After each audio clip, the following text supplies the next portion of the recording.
છોટાઉદેપુરના નસવાડી તાલુકાના તણખલા સબયાર્ડમાં એપીએમસી દ્વારા કરવામાં આવેલું નવું બાંધકામ અત્યારે વિવાદના વમળમાં ફસાયું છે.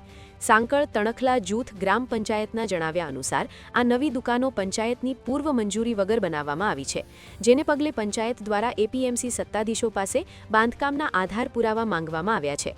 સ્થાનિક તલાટી દ્વારા આ મામલે લેખિત નોટિસ પાઠવવામાં આવી હોવા છતાં એપીએમસી પ્રશાસન દ્વારા તેનો પ્રતિસાદ આપવામાં ન આવતા વહીવટી ગૂંચ ઊભી થઈ છે.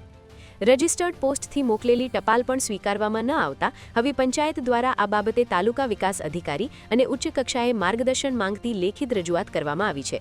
બીજી બે દુકાનોનો વિવાદ છે એ બાબતે જ્યારે આરટીઆઈ આપવામાં આવી તો એમાં એવું માલુમ પડ્યું છે કે પંચાયત રેકોર્ડ ઉપર એમણે કોઈ બાંધકામ પરવાનગી માગેલ નથી. એ બાબતે આપણે એપીએમસીને લેટર લખવામાં આવ્યો હતો કે ભાઈ બાંધકામ પરવાનગી માટે જે પુરાવા જરૂરી છે એ તમે પૂરા પાડવામાં આવે, પણ એમને એ લેટરનો અસ્વીકાર કર્યો હતો. એટલે આપણે ફરીથી અમને આરપીએડી દ્વારા બીજો લેટર કરવામાં આવ્યો હતો, પણ એમને એ લેટર પણ અસ્વીકાર કર્યો છે. એટલે પૂરતા પુરાવા એમને રજૂ કર્યા નથી. હવે આગળ એ બાબતે આપણે ટીડીઓ સાહેબશ્રીનું માર્ગદર્શન માગ્યું છે કે આગળ શું કરી શકાય. માર્ગદર્શન મળ્યા પછીથી આગળની કાર્યવાહી કરવામાં આવશે.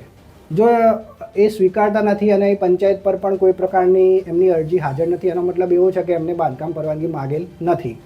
બીજી તરફ આ દુકાનો માટે વેપારીઓ પાસેથી મોટી રકમની ડિપોઝિટ લેવામાં આવી હોવાના પણ સ્થાનિકો દ્વારા આક્ષેપ કરવામાં આવી રહ્યા છે.